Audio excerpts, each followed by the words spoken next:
Hello, welcome to Audacious Women Creative Lives, the conversation series where I talk to women who are doing bold, creative things in their work and in their lives. I'm Ann Boyd, author of the Substack newsletter Audacious Women Creative Lives, where I write about my life since leaving academia and the US to create a new chapter for myself as a creative writer. It's been a rocky road at times, which I've been quite open about in my letters, but my guiding light has been other creative women who forge fascinating careers and lives for themselves beyond the norm. I've written essays about many such women from the past who've inspired me, but I've also been inspired by real live women I've met on my journey, women who've helped me think creatively about who I want to be and how I want to live my life now and how I want to work in the world. I thought it would be great to talk to some of them and to record a conversation so you can be inspired by them as well. My guest today is Jen Hyatt. Jen is a writer, performer, and activist who is passionate about social justice and pickleball. She has worked with inspirational change agents in 35 countries across 5 continents, raising over £50 million and creating over 30 social purpose organizations devoted to the development of civil society in Eastern Europe, spanning access to mental health, among many other causes. Her latest venture is press for publishing women writers called Fingerprint Edition, which we're going to talk about today. Hi, Jen. Hi, Ann. How you doing? Fine. It's so great to see you. Very lovely to see you too. Yeah. So I thought it might be helpful to explain how we met each other because do you remember? I think it was at Edinburgh Writers Forum. It was. Yeah, okay, because I feel like I've known you for centuries. So, but I mean, it's quite, I feel like there's definitely a previous life or two in there somewhere. Right. And it was when you were still living across the first. So it was quite a while ago, the first time I met you at one of those meetings. Yeah. And I knew nobody in Edinburgh at that point. And you were just so kind and welcoming to me. And then I left and came back. And when I came back and I was living in Edinburgh for a longer period of time, we had a chance to get to know each other better. And you were writing, you were working on your first novel. And then about the time that I left, I think it was that last time we met up right before I left that you told me about this amazing new venture you were starting. And it just completely blew me away. I want to talk about that. And I want to talk about the book because the book has been published now. And your sort of journey with both of them. And maybe we could start with the book itself. It's called Mistress Pieces. Here's my copy here. Lots of little yellow Post-its. Yeah. Published by Fingerprint. Yeah. Fingerprint edition, this beautiful little red book, which we'll talk about the design and Fingerprint editions and all of that too. But let's start with Mistress Pieces and sort of what is the genesis of this book? And what has your journey been like? Quite a journey, really. This is heavily based on lived experience, and I'm quite open about that, even though it's called an experimental novel, and we can talk more about why I decided to call it an experimental novel rather than a memoir later on, if we choose to. But the genesis, it really is that in 2007, I was in quite an abusive relationship and with a small child and a very busy job that took me to many different countries of the world. And there was a lot of kind of stress and strain going on. And really, I suppose that sort of at 2:00 on January the 12th, 2007, my ex-husband barged in the bedroom door, and I literally, and I described this in the book, and I felt like I broke into pieces. I had a psychotic breakdown.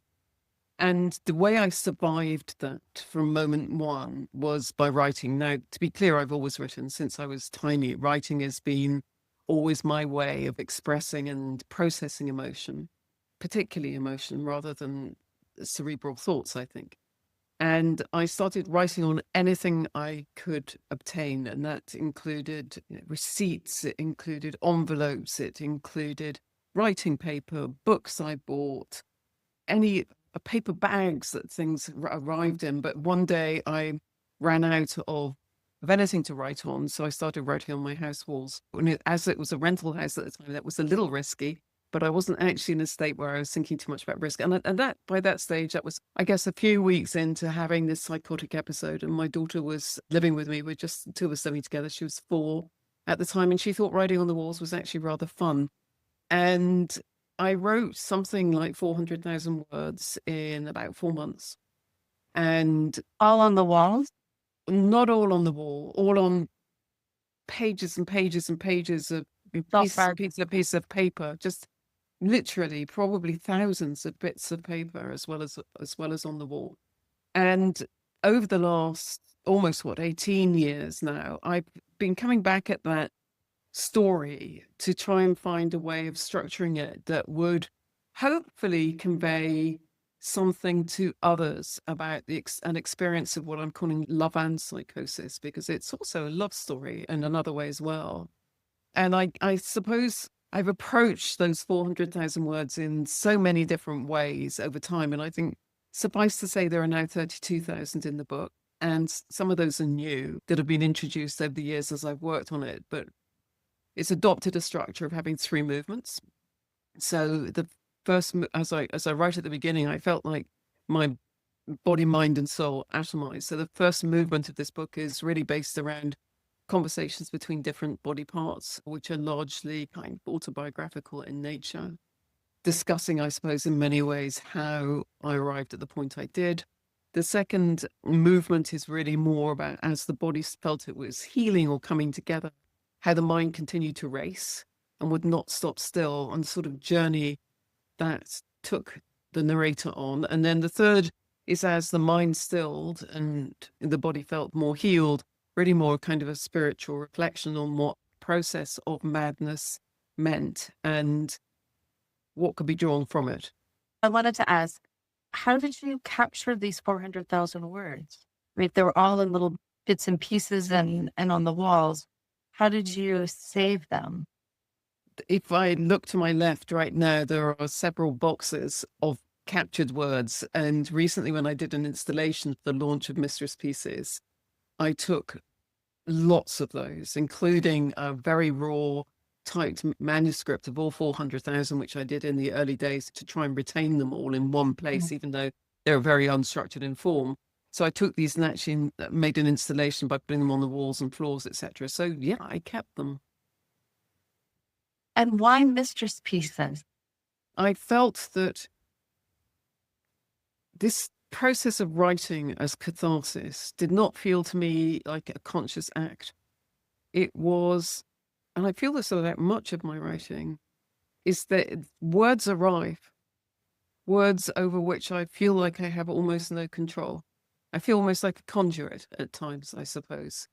And I felt like they, in a sense, they were my mistress. These pieces arrived as if a mistress that was kind of leading me on a journey over which I had very little control.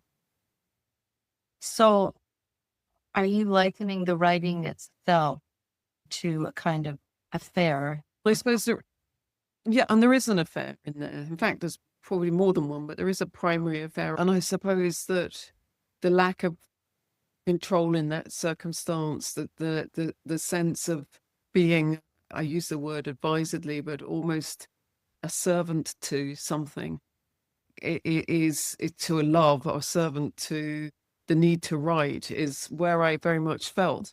I felt that I was serving this writing, although of course the writing was serving me. And yes, of course, that's why I suppose it's called On Love and Psychosis, because as a subtitle, because it very much interweaves those two sort of themes. The way you described the 3 movements makes sense, but it also felt to me, I mean, the first movement seems to be about dissolution and sort of breaking apart. And then the second movement is, figuring out how to move forward when you're broken apart. And by the end, there's this real sense of things coming back together again and you finding this sort of this way forward. That's it.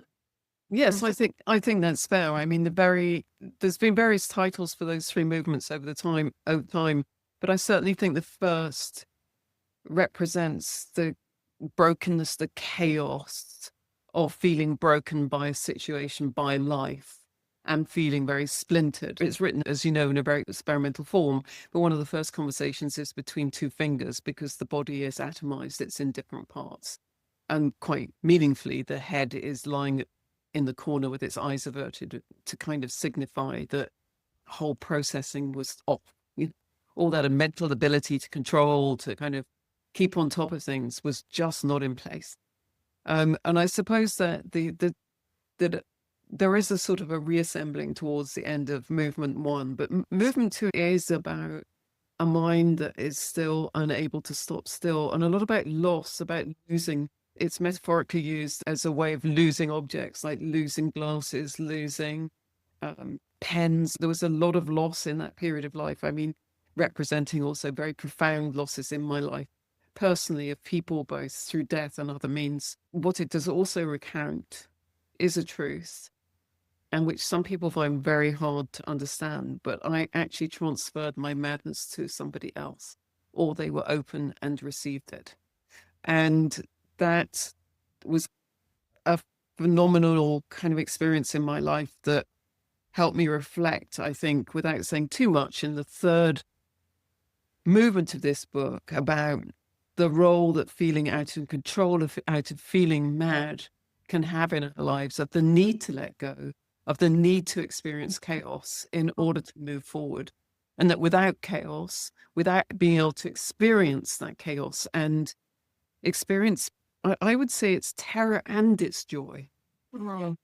And I use those words so carefully, we will not in any way move forward. And we will certainly not find a new paradigm for self. And I feel that through my own experience of psychosis, I found a new paradigm for self, a new way of being for myself. But without that kind of brokenness, without that sense of understanding what role madness was playing in my life, I would not have been able to move forward. Yes. Well, that's fascinating because it really, I mean, I can relate to so much of it.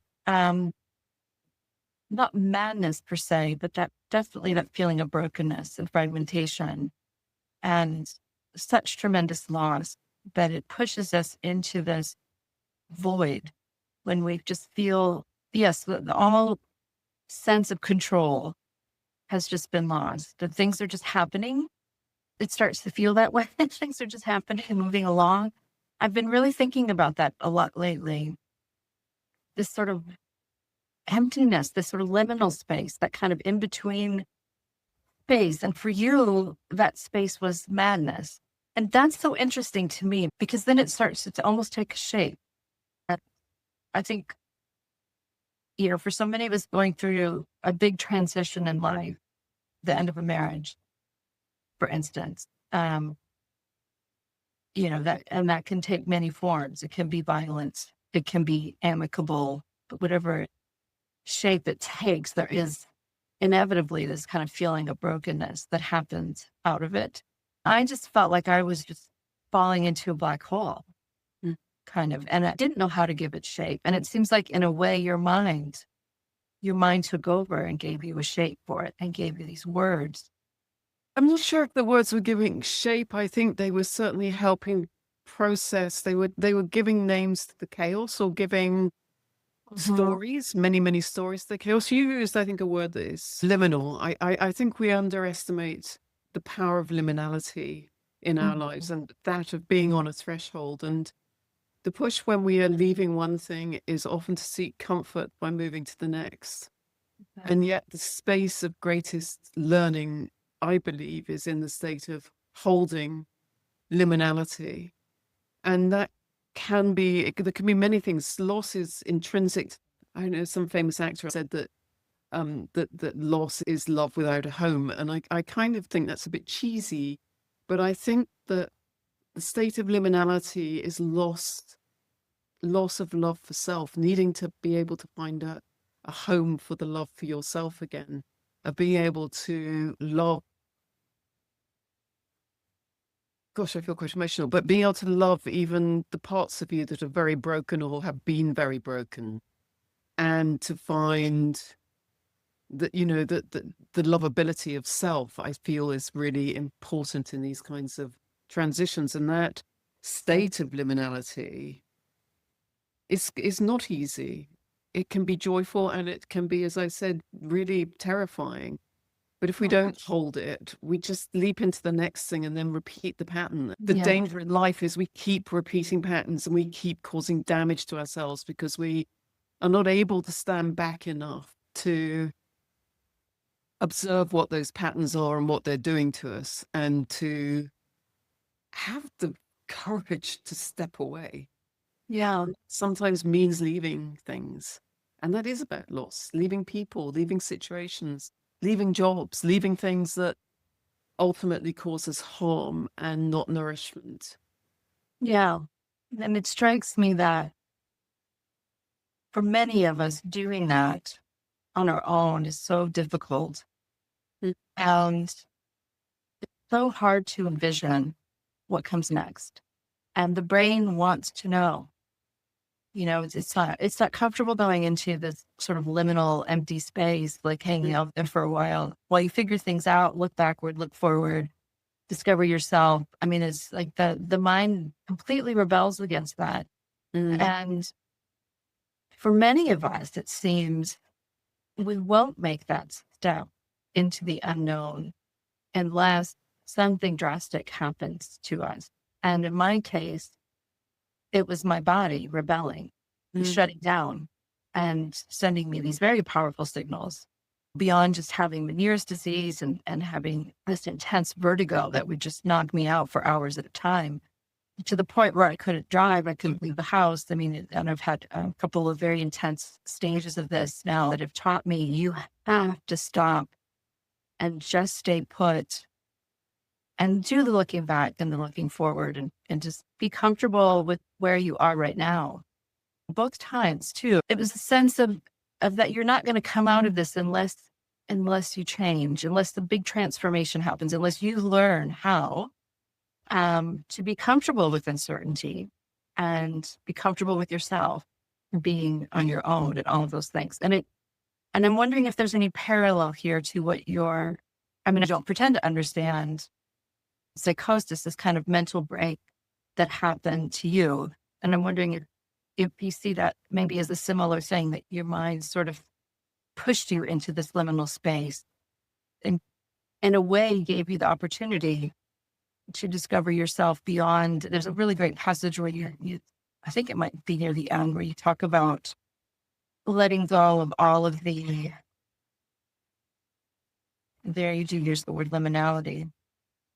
Oh, yeah. Well, you Yeah. stop trying to define yourself by all of the labels of mother, daughter, employee, friend, and kind of stop using these GPS kind of coordinates to kind of set who you are in life, where you're actually prepared to listen. And I suppose that for me, I understand the physical, and I understand the very kind of physical incarnation of intense trauma. I literally couldn't remember how to walk. And I had to keep saying in my head, left foot, right foot. And yet I think that for me, it was a very total experience, very systemic experience. And I suppose that my way of making sense was these Mistress Pieces, these passages that arrived. I was sometimes writing, other than being with my child, I was writing 16 hours a day, 18 hours a day. I was sleeping 2 or 3 hours at a time. And it was just, that was the processing for me. That was the way that meaning arrived, through those words, through those insights, I suppose. And, there was an absolute connectedness. I don't know, it wasn't all about brokenness. I also felt at the height of, height, it's not a depth, it wasn't a depth for me, of psychosis, that everything in the world felt more connected and had more meaning than at any time previously and any time since. I'm not going to say how I end this book, but it was a really profound revelation for me that once you let go and once you allow yourself to feel what is legitimate feeling, I had a lot of shit in my life. I'm not going to pretend. There's been a lot of shit, and why can't you spend so much time thinking it doesn't matter? It doesn't, it's fine. Other people have fathers that are alcoholic and lifelong depressives, and, other people discover at 18 that their youngest brother's not their youngest brother, and you can rationalize it all, but then you kind of add it all up and think, fuck, sorry, my lights are on this, but, no wonder I just broke to pieces, because all of us carry stuff. And if you just keep pasting over the top of it, it's not stopping it kind of breaking. And it was really interesting. Because I did went to see a therapist briefly at that time, and I talked about crazing, and she said, yeah, no wonder the surface is crazed. Look at what's holding underneath, pushing it all out, It's literally like tectonic plates creating fissures in the Earth's surface, except they're in you. I kind of feel that for reading this book, I want to be people to be less afraid of their own, I will call it madness. And, that takes many different forms. But for me, psychosis, because I did have hallucinations and things as well. But I mean, I think that embracing this is what I would like this book to not be afraid, I think, is what I would like, why completing this book felt important to me.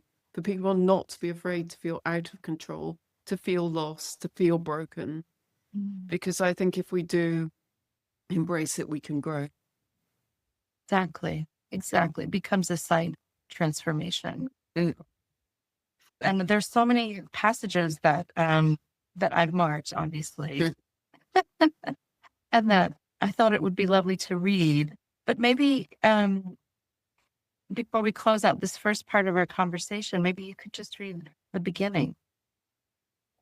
And it'd be lovely to hear you read it in your voice. Mm-hmm. In every moment, words arrive, written on the flaps of cigarette packets, receipts from endless bottles of wine, the walls of the house, along the curve of my thigh, in the corners of torn photographs, whatever comes to hand. They are my passion, my relentless lover, controlling space and time, demanding to be present. I call them my Mistress Pieces. First movement. Ask of me no sequence, a pleasing chronology, a beginning, middle, and end. It is not a story. I have no shape, no watch to mark the direction of time, but only these pieces, drawing on past and present at will, a maelstrom. I invite you to feel them arrive, to experience the chaos, to stay close by my side. Broken. He kicks open the bedroom door. It's 2:20 in the morning. Our 4-year-old daughter screams in my arms, half naked and afraid. I craze. The body breaks first, limbs float free. I watch a hand roll under the bed, a foot tap out its anxiety at the end of a severed leg. I must protect my child, but how when bone and muscle have lost their nerve? The mind follows. No longer in control of the body, neurons turn in on themselves, fight, compete, race round in circuits in search of an identity. If I could find my head, it would contain the conflict, but it's lying in a corner, eyes averted. Bare of form and thought, the spirit hovers in shocked exposure before evaporating. I was there. Now I'm gone. His boot has left the door and me unhinged. I swing loose, fallen from the frame, removed of purpose. Stop there. Wow. It's so great hearing it in your voice. And I understand you recorded it as well. Yeah, there's an audio version. Yeah, up on Fingerprint Edition's website.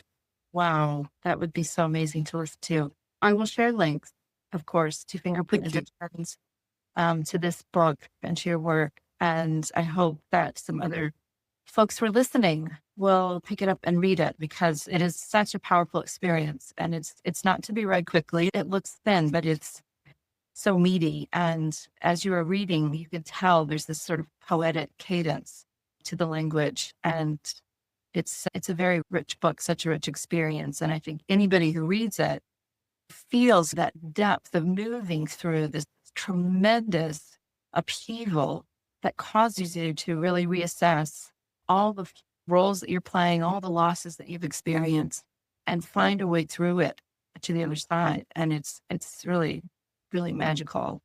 Really Okay. magical. Thank you. Thanks. I want to continue talking, so we will in the second part.